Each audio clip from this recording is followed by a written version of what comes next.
നമുക്ക് സേതുവിൻ്റെ പല്ലവിയുടെയും നാളത്തെ നല്ലൊരു കഥ കേട്ടാലോ? അതിനു മുമ്പ് ഒരു കാര്യം പറഞ്ഞിട്ട് വീഡിയോ ഇഷ്ടപ്പെടുവാണെങ്കിൽ ഒന്ന് ഹൈപ്പ് ചെയ്യാൻ മറക്കരുത് കേട്ടോ. അങ്ങനെ നാളത്തെ കഥയിൽ ഋതുവിന് ആഹാരമൊക്കെ ആയിട്ട് അച്ചു വരുവാണ്. ഋതുവിനോട് ആഹാരം കഴിക്കാൻ പറഞ്ഞിട്ട് ഋതു ആഹാരം കഴിക്കാൻ കൂട്ടാക്കില്ല. എനിക്ക് വിശപ്പില്ല എന്നൊക്കെ പറഞ്ഞ് ഒഴിഞ്ഞു മാറാൻ ശ്രമിച്ചു. ഒടുവിൽ അച്ചു പറഞ്ഞു, ഋതു നീ ഇങ്ങനെ ആഹാരം കഴിക്കാതിരുന്നിട്ടുണ്ടെങ്കിൽ നിന്റെ വയറ്റി വളരുന്ന കുഞ്ഞിന് ദോഷമല്ലേ? നീ ഒന്ന് ആലോചിച്ച് നോക്കിയേ. അതിന് പോഷകാഹാരങ്ങളൊക്കെ ചെന്നെങ്കിലല്ലേ ആരോഗ്യമുള്ള ഒരു കുഞ്ഞിനെ കിട്ടത്തുള്ളൂ എന്ന് പറഞ്ഞു. അത് കേട്ട് കഴിഞ്ഞപ്പോൾ ഋതു പറഞ്ഞു, എനിക്കതിനൊട്ടും താല്പര്യമില്ല.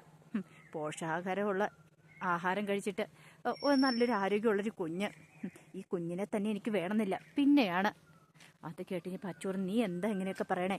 സമയത്ത് ആഹാരം അതുപോലെ തന്നെ മെഡിസിനും കാര്യങ്ങളൊക്കെ കഴിക്കണം. എങ്കിൽ മാത്രമേ നല്ലൊരു കുഞ്ഞിനെ നിനക്ക് ജന്മം നൽകാൻ സാധിക്കുള്ളൂ എന്നൊക്കെ പറഞ്ഞ് ഉപദേശിക്കുന്നുണ്ട്.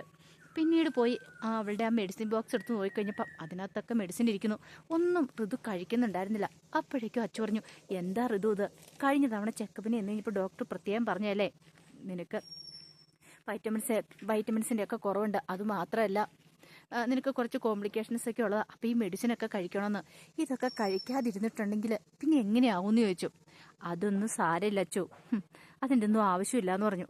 അപ്പോഴേക്കും അച്ചു പറഞ്ഞു, അതൊന്നും പറഞ്ഞിട്ട് കാര്യമില്ല, നീ ഇത് പിടിച്ചെന്നും പറഞ്ഞുകൊണ്ട് മെഡിസിൻ ബോക്സ് തുറന്ന് കഴിക്കാനുള്ള മെഡിസിനൊക്കെ എടുത്തങ്ങോട്ട് കൊടുത്തു. ഈ ആഹാരം കഴിക്കുക എന്നും പറഞ്ഞിട്ട് പുറത്തേക്ക് ഇറങ്ങിപ്പോകാൻ തുടങ്ങിയപ്പോഴത്തേനും ഋതു എന്ത് ചെയ്തു? കയ്യിലിരുന്ന മെഡിസിൻ എല്ലാം കൂടെ ആ വേസ്റ്റ് ബിന്നിനകത്തേക്ക് ഇട്ടു. മെഡിസിൻ കഴിക്കാൻ പോണു, അല്ലെങ്കിൽ ഈ കുഞ്ഞിനെ പോലും തനിക്ക് വേണമെന്നില്ല, പിന്നെയാണ് താൻ മെഡിസിൻ കഴിക്കുന്നത് എന്നൊരു ചിന്തയായിരുന്നു ഋതുവിൻ്റെ മനസ്സിൽ. അച്ചുവിൻ്റെ കുഴപ്പമില്ല, അവളെ സ്നേഹിക്കാനായിട്ട് കൂട്ടിപ്പിടിച്ച് കൊണ്ടു നടക്കാനായിട്ട് സ്നേഹമുള്ളൊരു ഭർത്താവുണ്ട്. പക്ഷെ തൻ്റെ കാര്യം അങ്ങനെയല്ല, തൻ്റെ അവസ്ഥ തനിക്ക് മാത്രം അറിയുള്ളൂ. അങ്ങനെയൊക്കെ ഋതു മനസ്സ് വിചാരിച്ചു. ഈ സമയം രാജലക്ഷ്മി ഒരു കാര്യം തീരുമാനിച്ചു, ഇന്ദ്രനെ പോയി കാണണം. അവൻ തന്നെ കൊല്ലാൻ നോക്കിയവനാ, അവനെ വെറുതെ വിടാൻ പാടില്ല എന്നൊക്കെ ഒരു ചിന്തയായിരുന്നു രാജലക്ഷ്മിയുടെ മനസ്സിൽ.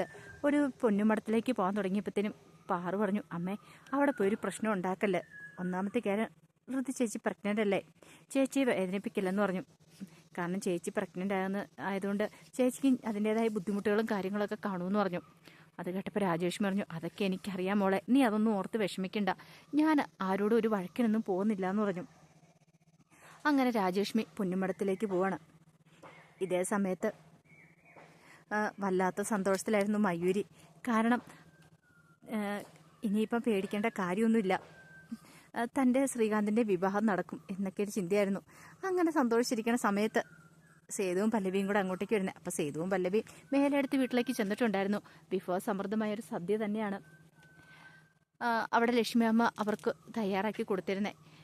അങ്ങനെ പല്ലവി വന്നിട്ട് പറഞ്ഞു, ഇപ്പം തന്നെ സ്വപ്നം കാണാൻ തുടങ്ങിയല്ലേന്ന് ചോദിച്ചു. അത് കേട്ട മയൂരി പറഞ്ഞു, അങ്ങനെയൊന്നും ഇല്ലയെന്ന് പറഞ്ഞു. പിന്നെ ഞങ്ങൾക്ക് മനസ്സിലായി, എന്താണെങ്കിലും നാളെ ഞങ്ങൾ ശ്രീകാന്തിൻ്റെ അച്ഛനും അമ്മയും കൂട്ടിക്കൊണ്ട് ഇങ്ങോട്ട് വരുമെന്ന് പറഞ്ഞു. നല്ല ഒരുങ്ങി സുന്ദരിയായിട്ടിരിക്കണമെന്ന് പറഞ്ഞു. അപ്പോഴേക്കും സേതു പറഞ്ഞു, അതെ എൻ്റെ അനുജത്തിക്കുട്ടിയെ നല്ല സുന്ദരി തന്നെയാന്ന് പറഞ്ഞു. പിന്നെ പെങ്ങളെ പറഞ്ഞു കഴിഞ്ഞപ്പോഴത്തേനും ആങ്ങളൊക്കെ അങ്ങോട്ട് ഇഷ്ടപ്പെട്ടില്ല എന്നൊക്കെ പറഞ്ഞു. ആ സമയത്താണ് വേണുഗോപാൽ അങ്ങോട്ടേക്ക് വരുന്നത്. വേണുഗോപാൽ വന്നു കഴിഞ്ഞപ്പോഴത്തേനും ലക്ഷ്മിയമ്മ ഇന്ന് കാര്യങ്ങൾ പറയുന്നുണ്ട്. അവർ ശ്രീകാന്തിൻ്റെ വീട്ടിൽ നിന്ന് നാളെ വരുമെന്ന് പറഞ്ഞ കാര്യങ്ങളൊക്കെ, അവർ പെണ്ണുവീട് കാണാൻ വരുന്നുണ്ട് എന്നൊക്കെ പറഞ്ഞു കഴിഞ്ഞപ്പോഴത്തേനും വേണുഗോപാൽ ആദ്യം ഒരു എതിർപ്പ് പ്രകടിപ്പിച്ചു. പക്ഷേ എങ്കിൽ മയൂരി പറഞ്ഞു, പപ്പയല്ലേ പറഞ്ഞത്, അവരിങ്ങോട്ടേക്ക് പെണ്ണ് കാണാൻ വരുവാണെങ്കിൽ, പെണ്ണ് ആലോചിച്ചുകൊണ്ട് വരുവാണെങ്കിൽ ഈ വിവാഹം നടത്തുമെന്ന് സേതുവേട്ടനെ വെല്ലുവിളിച്ച് പറഞ്ഞല്ലേ. പപ്പ എന്നിട്ട് വാക്ക് മാറുവാണെന്നൊക്കെ ചോദിച്ചു. ഒടുവിൽ വേണുഗോപാലിനെ സമ്മതിക്കേണ്ടതായിട്ട് വന്നു. എന്ത് ചെയ്യാൻ പറ്റും, വാക്ക് കൊടുത്തു പോയതല്ലേ സേതുവിന്. പിന്നീട് വേണുഗോപാൽ പറഞ്ഞു, ശരി സമ്മതം, എനിക്ക് 100 വട്ടം സമ്മതം, നാളെ അവരെ കൂട്ടി നിങ്ങളിങ്ങോട്ട് പോരാൻ പറഞ്ഞു. പിന്നെ നമുക്ക് വേണ്ട എന്താണെന്ന് വെച്ച് ചെയ്യാമെന്ന് പറഞ്ഞു. അതോടെ കേട്ട് കഴിഞ്ഞപ്പം സേതുവിനും പല്ലവിക്കും മയൂരിക്കും എല്ലാവർക്കും ഭയങ്കര സന്തോഷമായി.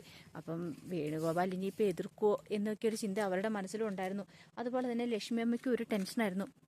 കാരണം വേണുഗോപാലിനാണെങ്കിൽ ശ്രീകാന്തും മയൂരിയും കൂടെ ഒന്നിക്കുന്നതിനോട് യാതൊരു താല്പര്യമില്ലാത്തൊരു വ്യക്തിയായിരുന്നു. അപ്പോൾ പിന്നെ പെട്ടെന്ന് ഇങ്ങനെ ഒരു മനമാറ്റം ഉണ്ടായിക്കഴിഞ്ഞപ്പം ലക്ഷ്മി അമ്മയ്ക്കും ഭയങ്കര സന്തോഷമായിരുന്നു. വേണുവേട്ടന് മാറ്റം ഉണ്ടായല്ലോ എന്നൊക്കെ ഒരു ചിന്തയായിരുന്നു മനസ്സിലുണ്ടായിരുന്നേ. ഇതേ സമയത്ത് രാജലക്ഷ്മി പൊന്നുമടത്തിലേക്ക് വരുവാണ്. പൊന്നുമടത്തിലേക്ക് വന്നു കഴിഞ്ഞപ്പോഴത്തേനും പൂർണ്ണിമ അങ്ങോട്ട് ഇറങ്ങിച്ചെന്നു. രാജലക്ഷ്മി എന്താ രാജലക്ഷ്മി എന്ന് ചോദിച്ചു. അല്ല ഋതു ഇന്ദ്രനൊക്കെ ഇല്ലേന്ന് ചോദിച്ചു. കൊണ്ട് ഇവിടെ തന്നെ ഉണ്ടെന്ന് പറഞ്ഞു. അപ്പത്തേനും ഇന്ദ്രൻ അങ്ങോട്ട് ഇറങ്ങി വന്നു. ഇന്ദ്രന് രാജലക്ഷ്മിയെ കണ്ടു കഴിഞ്ഞപ്പോഴത്തേനും ദേഷ്യവും സങ്കടമൊക്കെ ഒന്ന്. എന്താമ്മേ, അമ്മ എന്തിനാ ഇങ്ങോട്ടേക്ക് വന്നേന്ന് ചോദിച്ചു. അതെന്താടാ, എനിക്ക് ഇവിടേക്ക് വരാൻ പറ്റില്ലേ? എൻ്റെ മരുമോൾ ഇവിടെ ഉണ്ടല്ലോ, പിന്നെ നീയും ഉണ്ടല്ലോ, അപ്പം എനിക്ക് ഇങ്ങോട്ട് കാണാൻ വരാൻ പറ്റില്ലേന്ന് ചോദിച്ചു. അപ്പോൾ രാജലക്ഷ്മി കുറച്ച് പലഹാരമൊക്കെ വാങ്ങിച്ചുകൊണ്ടാണ് അങ്ങോട്ടേക്ക് വന്നത്. ഈ സമയത്ത് പൂർണ്ണിമ അകത്തേക്ക് അങ്ങോട്ട് കയറിപ്പോയി. അപ്പോഴേക്കും രാജലക്ഷ്മി വന്നിട്ട് ഇന്ദ്രനോട് പറഞ്ഞു, എന്നെ നീ കൊല്ലാൻ നോക്കിയില്ലേ, നിന്നെ ഞാൻ വെറുതെ വിട്ടത് പാറും വിശ്വമൊക്കെ എൻ്റെ കയ്യെ കാലെ പിടിച്ചുകൊണ്ട് മാത്രം, അല്ലായിരുന്നെങ്കിലുണ്ടല്ലോ നിനക്കെതിരെ ഞാൻ കേസ് കൊടുത്തേനെന്ന് പറഞ്ഞു. അത് കേട്ടപ്പോൾ ഇന്ദ്രൻ പറഞ്ഞു, പിന്നെ കേസ് കൊടുത്തു പോലും, കേസ് കൊടുത്തിട്ടുണ്ടെങ്കിൽ അവിടെ നിന്നൊക്കെ പുഷ്പം പോലെ ഞാൻ ഊരി വരും, പിന്നെ അമ്മ ജീവനോടെ ഇരിക്കുമെന്ന് തോന്നുന്നുണ്ടോ? ഒരിക്കലും ഇല്ലയെന്ന് പറഞ്ഞു.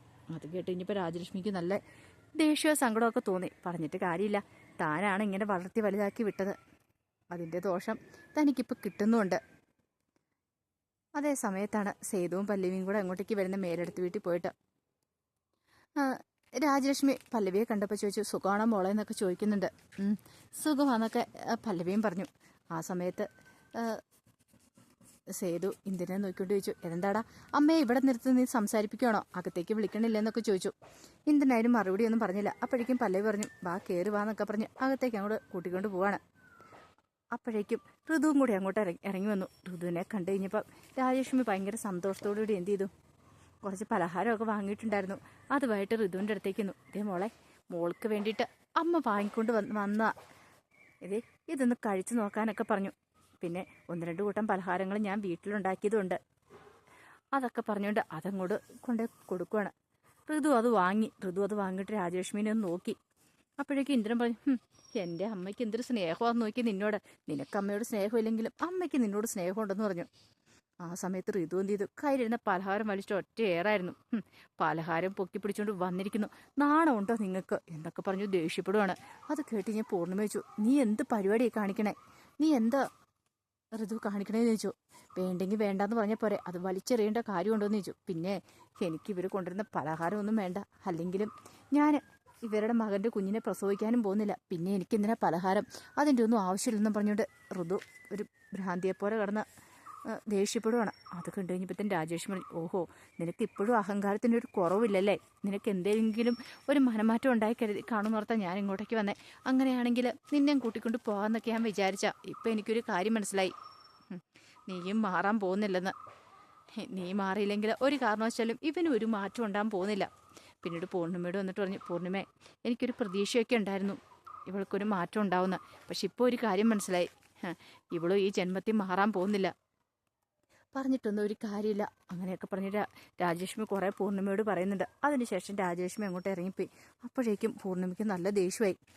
പൂർണ്ണിമ പറഞ്ഞു, എന്താ ഋതു, നീ ഇതെന്താ കാണിച്ചതെന്നൊക്കെ ചോദിക്കണം, ഇതേ മിണ്ടരുത്, എല്ലാവരും കൂടെ കൂടിയിട്ട് എന്നൊക്കെ പറഞ്ഞിട്ട് കുറേ ദേഷ്യപ്പെടുകയാണ്. അപ്പോഴേക്കും പൂർണ്ണിമ പറഞ്ഞു, നീയായിട്ട് വരുത്തി വെച്ചല്ലേ, ഞങ്ങളാരും നിർബന്ധപൂർവ്വം നിന്നെ കുഴി കൊണ്ട ചാടിച്ചല്ലോ, അതിന് ഞങ്ങളോട് ദേഷ്യപ്പെടണ്ടെന്ന് പറഞ്ഞിട്ട് പൂർണ്ണിമയും വിട്ടുകൊടുക്കാൻ തയ്യാറായിട്ടുണ്ടായിരുന്നില്ല. അങ്ങനെ അന്നത്തെ ദിവസം അങ്ങോട്ട് കഴിഞ്ഞു പോയി. പിറ്റേ ദിവസം ശ്രീകാന്തിൻ്റെ അച്ഛൻ നാഗുലിനെ അമ്മ സുഭദ്രയൊക്കെ കൂട്ടിക്കൊണ്ട് സേതുവും പല്ലവിയും കൂടെ മേലെടുത്ത് വീട്ടിലേക്ക് വരുവാണ്, മയൂരിയെ കാണാൻ വേണ്ടിയിട്ട്, പെൺവീട് കാണാൻ വേണ്ടിയിട്ട്. അങ്ങനെ വരുവാണ്. വരുന്ന സമയത്ത് വേണുഗോപാലും കൂടെ ഇറങ്ങി ചെന്നു. അങ്ങനെ നല്ലൊരു സ്വീകരണം തന്നെയാണ് അവർക്ക് കൊടുക്കുന്നത്. അങ്ങനെ അവരെ കയറ്റിക്കൊണ്ട് അകത്തേക്ക് പോകുന്നുണ്ട്. കുറച്ച് കഴിഞ്ഞപ്പോഴത്തേനും മയൂരിയെ വിളിച്ചു. മയൂരി ചായയൊക്കെ ആയിട്ട് വരുവാണ്. മയൂരിയെ കണ്ടു കഴിഞ്ഞപ്പോൾ തന്നെ സുഭദ്രയ്ക്ക് ഇഷ്ടപ്പെട്ടു. നല്ല മിടുക്കി ഒരു പെങ്കൊച്ച്, കാണാൻ നല്ല ഭംഗിയുണ്ട്. തൻ്റെ ശ്രീകാന്തിന് അവൾ ചേരുമെന്ന് തന്നെ സുഭദ്രയ്ക്ക് തോന്നി. അങ്ങനെ ഒടുവിൽ അവർ തമ്മിലുള്ള വിവാഹം ഉറപ്പിക്കാൻ ഒരുങ്ങുവാണ്. അപ്പോൾ അതിൻ്റെ വിശേഷങ്ങളൊക്കെ കാണുന്നത്. ഇനിയിപ്പം ആ സമയത്ത് വേണുഗോപാൽ എന്തേലും ഡിമാൻഡുകളൊക്കെ അറിയത്തില്ല മയൂരിയുടെ ശ്രീകാന്തിൻ്റെയും വിവാഹത്തിന് വേണ്ടിയിട്ട്. അപ്പോൾ അതിൻ്റെ വിശേഷങ്ങൾക്കായി നമുക്കെല്ലാവർക്കും കാത്തിരിക്കാം കേട്ടോ. ഒരിക്കൽ കൂടി എല്ലാവർക്കും ശുഭരാത്രി നേർന്നുകൊണ്ട് നിർത്തുന്നു. നന്ദി.